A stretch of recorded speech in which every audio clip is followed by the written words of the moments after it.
छोड़ के न जा।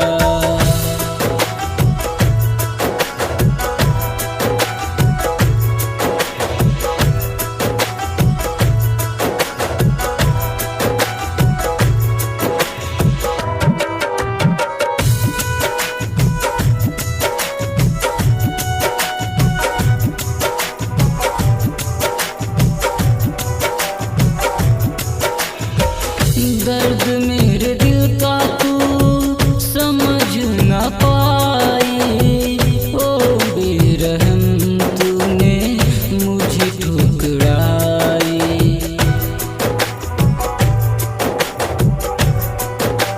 ओ दर्द मेरे दिल का तू समझ न पाई, ओ बेरहम तूने मुझको ठुकराई।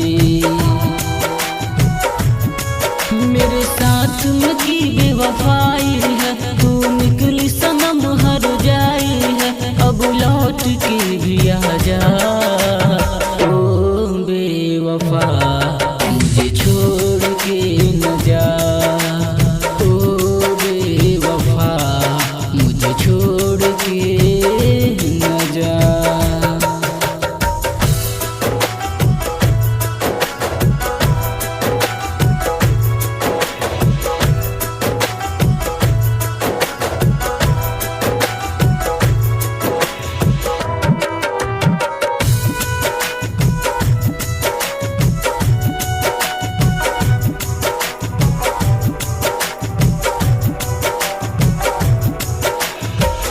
चैन से न रह पाएगी मुझसे दूर जाके, तुम्हें क्या मिला वो जालिम मेरा दिल दुखा के।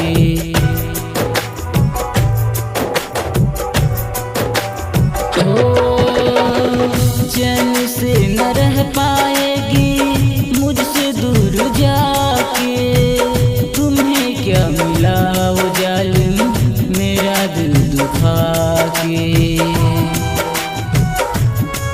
बात झूठी कसमें झूठी, तेरे प्यार की सारी रस्में झूठी, कहे आशिक इमरान।